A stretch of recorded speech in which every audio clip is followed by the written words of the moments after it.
Bonjour et bienvenue au Café des Voyageurs. Installez-vous, prenez votre tasse bien chaude, c'est jeudi, et comme chaque semaine, on se retrouve pour notre petite parenthèse aventure. Aujourd'hui, on s'attaque à un ennemi juré du randonneur. Vous savez, ce moment terrible où vos doigts ne répondent plus, où essayer d'ouvrir la fermeture éclair de son sac devient un défi olympique et où l'on regrette amèrement d'être sorti de sa couette. On parle du choix des gants pour l'hiver.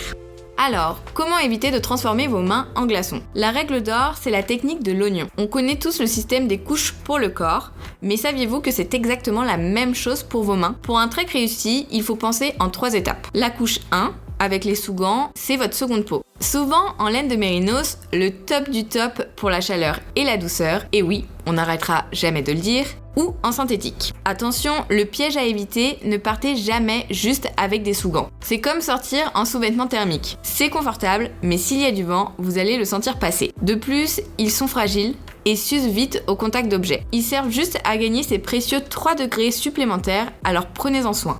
La couche 2, c'est nos gants, les vrais, ceux qu'on connaît tous. Ce sont eux les costauds. Ils apportent la protection et la dextérité. Alors, lesquels choisir entre cuir ou synthétique ? Le cuir, c'est le style baroudeur, increvable, super protecteur, mais un peu lourd.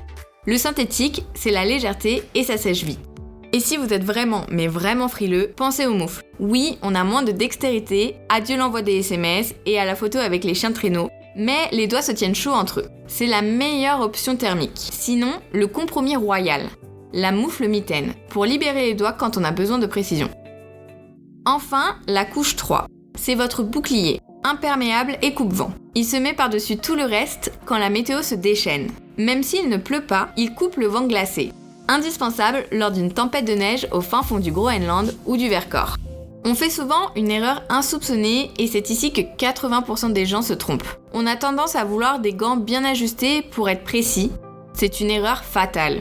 Si vos doigts sont comprimés, le sang ne circule plus. Et si le sang ne circule plus, c'est le froid assuré. Le conseil du chef, prenez vos gants un tout petit peu plus grands. Il faut de l'air pour que ça isole, surtout si vous voulez glisser des sous-gants en dessous. C'est comme après une raclette, il ne faut pas être trop serré dans son pantalon pour se sentir bien. Et pensez à ça, aujourd'hui quasiment tous les gants de trek ont des zones tactiles sur le pouce et l'index.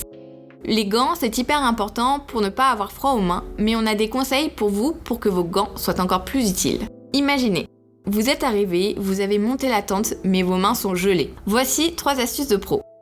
La numéro 1, l'hydratation. Ça paraît un peu fou, mais une peau sèche craque et fait des engelures. Crémage de main obligatoire tous les soirs, pour pouvoir repartir le lendemain sans problème.